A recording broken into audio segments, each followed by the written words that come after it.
Bienvenue dans ce tutoriel pour apprendre à effacer une personne. J'ai identifié 4 façons. Parmi les 4 façons, il y a le tampon, ensuite le remplissage génératif, une nouveauté IA, l'outil supprimé, aussi une nouveauté IA, et le remplissage d'après le contenu. On va commencer par la technique du tampon. Ici, vous avez un outil qui s'appelle outil tampon de duplication. Le principe de cet outil, c'est de sélectionner une image et ensuite de sélectionner un endroit dans cette image en appuyant sur la touche Alt, et ensuite on va pouvoir copier exactement cette partie de l'image.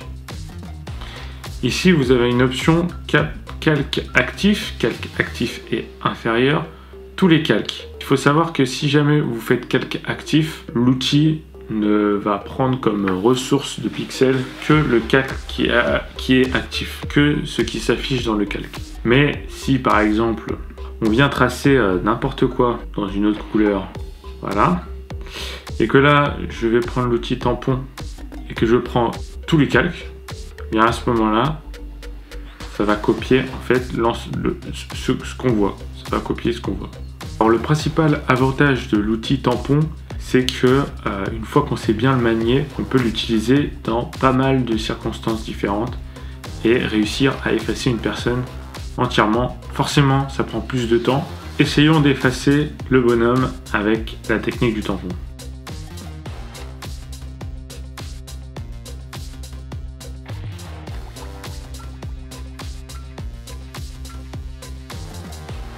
Voilà, vous voyez directement les limites de cet outil qui est quand même assez long à maîtriser et qui demande du temps avant d'avoir un résultat satisfaisant.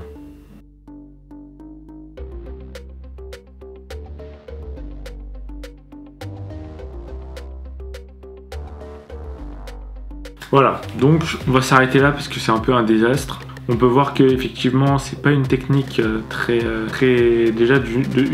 rapide. Je dirais que c'est plus le genre de technique qu'on peut utiliser, voilà, pour effacer des petites choses vraiment, mais pas en tout cas des sujets entiers. La deuxième méthode, c'est le remplissage génératif. Nouvel outil d'intelligence artificielle. Donc vous allez voir que le résultat va être beaucoup plus rapide et beaucoup mieux. Le principe du remplissage génératif, c'est que à chaque sélection qu'on fait, on a ici un petit champ qu'on peut rentrer. On peut lui dire, par exemple, qu'on veut le remplacer par un cactus, n'importe quoi. Et en général, quand on met rien, en fait, il va juste se servir de l'environnement pour remplir la sélection. Et ça, c'est ce qu'on veut. Voilà, on peut voir que déjà, en 30 secondes, on a quelque chose de beaucoup mieux, beaucoup plus réaliste et beaucoup plus rapidement. Voilà, on peut voir le avant-après et ça m'a littéralement pris 30 secondes. Ensuite, il y a l'outil supprimer. Tac.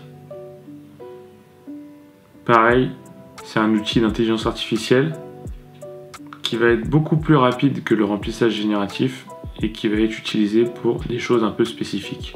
Vous voyez qu'il fait aussi un super bon résultat, mais je dirais que ce genre d'outil, c'est plus pour les objets ou pour les trucs qu'on a besoin d'une réponse rapide. On a besoin de quelque chose d'assez instantané en fait. Parce que c'est vrai que le remplissage génératif, on a du temps, enfin on a tendance à attendre longtemps, le temps que la barre de progression fasse son taf. Par exemple ici, ça peut être utile pour enlever un objet précis dans cette scène. On peut voir là une montre.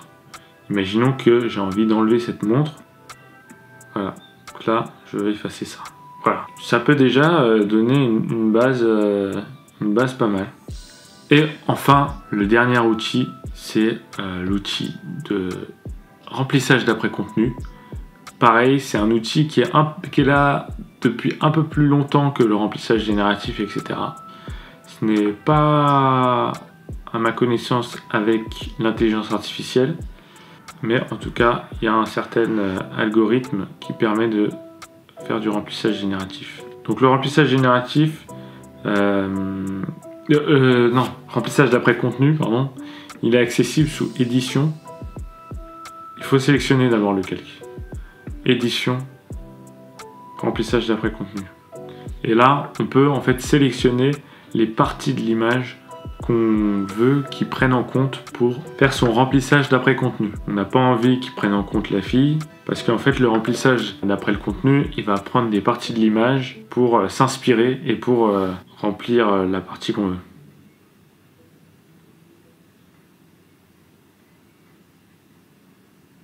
On peut voir que pareil, le remplissage d'après contenu, il marche pas très bien. Il marche que dans certaines situations, mais là je pense que le fait qu'il y ait une perspective, ça ne l'aide pas, donc il n'est pas vraiment content. Maintenant, sélectionnons une image un peu plus compliquée afin de pouvoir voir quel outil est mieux pourquoi. Déjà, il faut savoir que avant de faire un remplissage génératif, il faut tout d'abord avoir une sélection assez restreinte sur la personne en question. Donc je peux utiliser l'outil de sélection automatique. La sélection n'a pas besoin d'être parfaite. Ici, on veut effacer la petite fille. Sélection, modifier, dilater. Je dilate de 20 pixels environ la sélection pour qu'elle ait un contour un peu plus grand.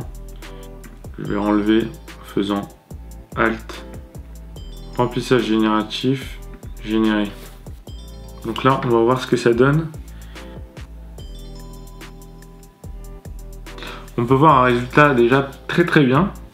Et maintenant, justement, on va pouvoir utiliser des outils complémentaires pour compléter l'effacement. Déjà, je vais fusionner ces deux calques. Et je vais prendre ici l'outil de suppression. Et je vais tout simplement lui dire, je veux que cette partie-là soit supprimée. Parfait. Maintenant ici je remarque une espèce de ligne ici pas très naturelle. Pareil, je vais pouvoir l'enlever. Ici quelque chose dont on ne sait pas à quoi ça correspond. Pareil, je peux l'enlever. L'outil de suppression étant très rapide, il va nous permettre d'effacer très rapidement des imperfections, des lignes, des choses dans les pixels qui ne font pas sens. On peut voir que du coup avec le remplissage génératif et la suppression, l'outil de suppression, c'est vraiment très facile, enfin c'est devenu en tout cas en 2023, maintenant bientôt 2024, très facile d'effacer une personne sur une image. C'est pas forcément effacer une personne, on peut aussi effacer des sujets, effacer des objets, effacer des tas de choses. J'espère que ce tutoriel t'aura plu. N'hésite pas à mettre en commentaire c'est quoi tes outils préférés pour effacer des gens sur les images.